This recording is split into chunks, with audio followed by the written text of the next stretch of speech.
بسم اللہ الرحمن الرحیم۔ السلام علیکم اسٹوڈنٹس، امید کرتی ہوں کہ آپ سب بخیر و عافیت ہوں گے، خوش و خرم ہوں گے، اور میری اللہ تعالیٰ سے دعا ہے کہ وہ آپ کو ہمیشہ ہمیشہ ہمیشہ اپنے حفظ و امان میں رکھیں۔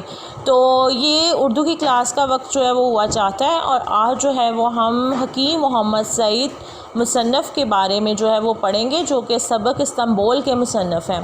تو آپ اپنی لیڈ پینسل اور بک جو ہے وہ اوپن کر لیں، تاکہ ساتھ ساتھ جو ہے وہ آپ کے مشکل الفاظ کے میننگس جو ہیں وہ بھی کور ہوتے چلے جائیں، اور اس کے ساتھ ساتھ جو ہے وہ آپ امپورٹنٹ جو اس میں پوائنٹس ہیں ان کو بھی انڈر لائن کریں۔ آپ کو پتہ ہے کہ تعارف میں سے ہمیشہ جو ہے وہ MCQs آتے ہیں، اور ساتھ میں سم ٹائم جو ہے وہ کوسچنس بھی پوچھ لیے جاتے ہیں۔ تو چلیے آئیے شروع کرتے ہیں۔ سب سے پہلے ان کی پیدائش اور وفات۔ پیدائش جو ہے وہ ان کی 1920 یعنی 1920 میں ان کی پیدائش جو ہے وہ ہوئی، اور اس کے بعد جو ان کی وفات ہے وہ 1998 میں ہوئی۔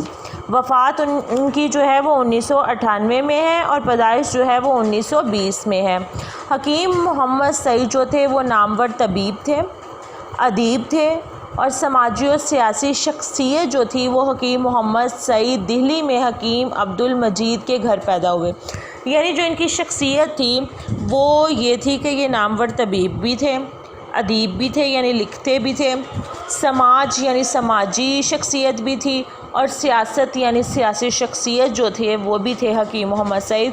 اور ان کی پیدائش دہلی میں ہوئی تھی، اور ان کے والد کا نام حکیم عبدالمجید تھا، اور یہ حکیم عبدالمجید کے گھر پیدا ہوئے تھے۔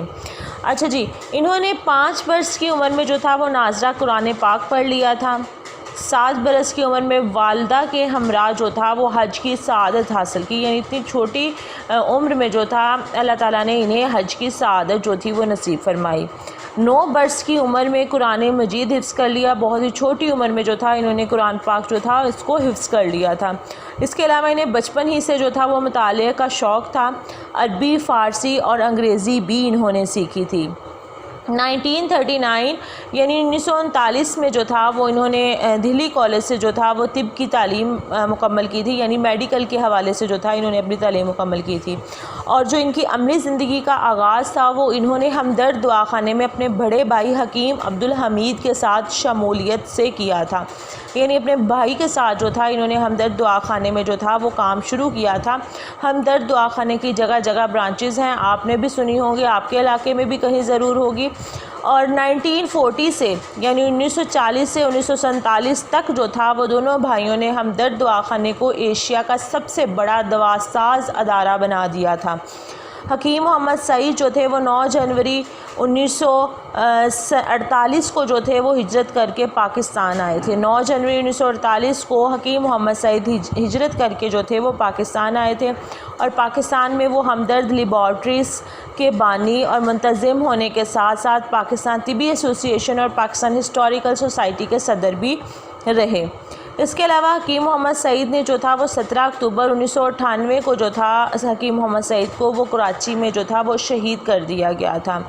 اور ان کی شہادت پر جو تھے وہ احمد قاسمی انہوں نے لکھا کہ یہ صرف ایک شخص کا نہیں، ایک طرح سے پاکستان کی شناخت کا قتل ہے، یعنی ان کا قتل جو تھا وہ ان کا ہی قتل نہیں بلکہ پورے پاکستان کی جو پہچان تھی ان کا قتل کہا گیا ہے۔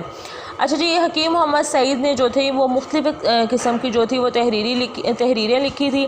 صحت عامہ سے متعلق انہوں نے بہت سے مضامین لکھے تھے۔ بچوں اور نوجوانوں کے لیے بھی ان کی جو تحریریں ہیں وہ بڑی دلچسپ تحریریں ملتی ہیں۔ انہیں دنیا کے مختلف ممالک میں جو تھا وہ بار بار جانے اور گھومنے پھرنے کا جو تھا موقع ملا تھا۔ چنانچہ اپنی سیاحت کا حال جو تھا انہوں نے مختلف سفر ناموں میں بھی قلم بند کیا تھا۔ یہ انڈر لائن کر لیں کہ سیاحت کا حال جو ہے انہوں نے سفر ناموں میں جو ہے وہ قلم بند کیا ہے۔ اس کے علاوہ جو ہے ان کی date of birth, date of death جو ہے وہ آپ نے بڑے اچھے طریقے سے جو ہے وہ یاد کر لینی ہے۔ نیکسٹ جو یاد کرنے والی چیز ہے وہ ہے تصانیف کے نیم، جو آپ نے بڑے اچھے طریقے سے کرنے ہیں۔ باقی بھی سارا ہم نے پڑھنا ہے اور ان کو مائنڈ میں رکھنا ہے، لیکن یہ آپ نے باقاعدہ طور پر جو ہے وہ یاد کرنی ہے کہ انہوں نے کون کون سی تصانیف جو تھی وہ تحریر کی تھی۔ ان کی جو چند تصانیف ہیں وہ یہ ہیں کہ اخلاقیات نبی صلی اللہ علیہ وآلہ وسلم، قرآن روشنی ہے، ذیابطیس نامہ، سائنس اور معاشرہ، قلب اور صحت، تعلیم و صحت، عرض قرآن حکیم، یورپ نامہ، جرمن نامہ، کوریا کہانی، سفر دمشق، ایک مسافر 4 ملک، جاپان کہانی، داستان امریکہ، داستان حج، داستان لندن، سید سیاح اردن میں، سید سیاح تہران میں اور سید سیاح ترکی میں۔ یہ ان کی اہم تصانیف کے نیم ہے، یہ آپ نے بڑے اچھے طریقے سے یاد کرنا ہے۔ امید کرتی ہوں کہ آپ کو جو ہے اس تعارف کی سمجھ آ گئی ہوگی اور آپ نے اس کو جو ہے وہ لرن کر لینا ہے اور بڑے اچھے طریقے سے یاد کرنا ہے۔ اچھا جی، اس کے بعد جو سبق استنبول ہے اس کی آپ نے ریڈنگ کرنی ہے اور خلاصہ آپ نے بڑے اچھے طریقے سے کرنا ہے۔ ریڈنگ آپ نے بڑی کیئرفلی اور احتیاط کے ساتھ کرنی ہے، ایک بار نہیں کرنی، 2 بار کرنی ہے، تین بار کرنی ہے، کیونکہ یہ جو استنبول ہے یہ بہت ہی امپورٹنٹ ہے۔ اس کا خلاصہ جو ہے وہ آ جاتا ہے پیپر میں، تو اس کو آپ نے بڑے اچھے طریقے سے جو سبق ہوا ہے وہ لرن کر لینا ہے۔ اس کے بعد مشقی سوالات جو ہیں وہ میں آپ کو خود کرواتی ہوں۔